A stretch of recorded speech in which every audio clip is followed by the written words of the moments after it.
Well, ladies and gentlemen, my guest at this time, certainly one of the most recognizable faces in professional wrestling for the past several years. Unless you're living under a rock, you've got to know Cody Rhodes. Welcome to the state of Minnesota. Thank you for having me. I was just saying it was a unique route that I took to get here. Nova Scotia to San Francisco here. So I'm glad I made it. Well, we're glad you made it to it, and we're going to talk about your matchup with Colt Cabana in just a few moments. But certainly, you know, you've been making headlines over the past several months. Kind of your storied exit from WWE and then on to TNA. Just touch on that a little bit. Talk about the journey, you know, what prompted it in the first place, and how you're feeling right now. Well, I couldn't feel any better. I kind of like the perfect word for it all is vindication.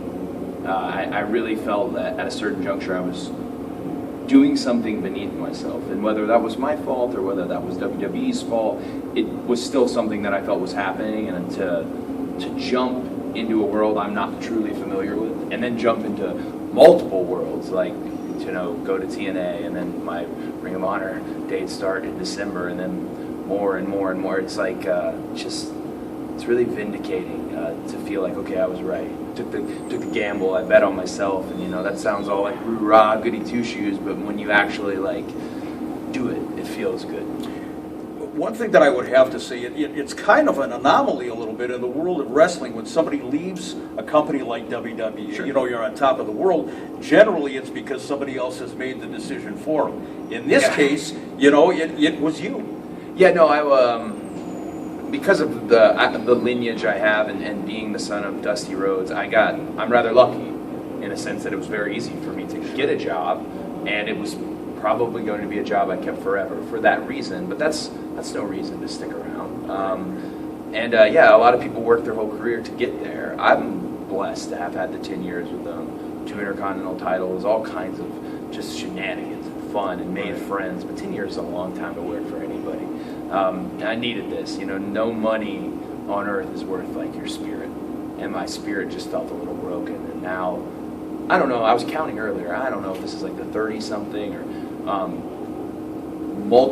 all these new brands that I've been hitting. We could call them independent wrestling if we like, but I mean, they feel like brands, sure. And all these brands I've been hitting, if my spirit was broken, it's certainly not anymore. Just enriching, yeah. It's got to be a whole new world for you, and you know, of course, I've said many times, this is the grassroots level. I mean, when I tell people this is really professional wrestling in the United States, you know, you've got Vince McMahon, you got TNA, but then you've got 1,000 other promotions that people are going out and watching every Saturday night. And again, you know, I got to commend you, because some people look at it, you're on the top of the world, you know, and that's a quantum leap to leave WWE. The flip side of that is, from a fan standpoint, so many of us just wanted to see Cody Rhodes. Sure. You know, we saw Stardust. Yeah. We saw dashing Cody Rhodes. Now, at this level, we're getting an opportunity to see you, the performer, and I think that's tremendous. Yeah, and it's funny, somebody was asking me last night, they were like, where'd you get the designs for your gear? Like the tights and the bomber jacket. And I told them, I was like, WWE designed those. That was the direction we were going to go. And they kept dragging their feet on it. And maybe they weren't dragging their feet, but I certainly wasn't going to stand still. So it's like this act. It's like this tour that I'm on, that I'm able to show, I guess, what might have been. Yeah. And I love it. I love it on this level. Because like you said, like grassroots. It's almost like when a politician does the town hall. Right. You know what I'm saying? And you're actually down and you can see the people. You're not in this 20 by 20 ring that the crowd is completely like blacked out because the spotlight over the ring where you can't feel and see. And in these, I mean, look out there tonight. You can see every single person. You can see if you're not doing too good or if you got them. You know, so this is grassroots is a great way to describe it. That's where I'd want to be.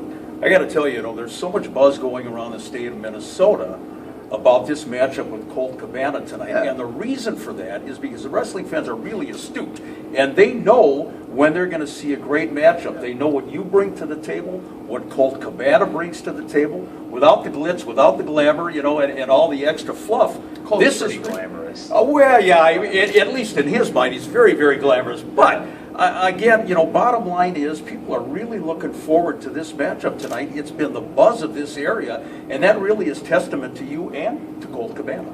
So Colt Cabana obviously has years and years and years worth of equity, and it's the hardest type of equity to get because it's non-WWE equity. So if your name is out there and you're respected amongst the locker room and the fans, and you're a guaranteed great match, then you clearly have been doing something just at an exceptional level. And how apropos, I went on to heavyonwrestling.com and I'm looking, kind of in a vanity sense at the poster for the event. And I think it's perfect that it's titled Colt's Roadblock, because I like Colt. He's a great guy. All that equity aside, we're moving forward for me. The last thing I needed to be is a roadblock for myself. So there's high stakes. Absolutely. And that's the best type of matches. Those are the ones you want. Ladies and gentlemen, I'm telling you something. We are gearing up, all of us, announcers, fans, other wrestlers, promoters, looking forward to this in just a few moments. Colt Cabana, boom, boom, gets into the ring with Cody Rhodes. And once again, Cody, I can't tell you how delighted we are to have you in the state of Minnesota, even if we took you on that roundabout route. It's all right. I made it. The places you'll go. It's wrestling. I made it. Ladies and gentlemen, Cody Rhodes.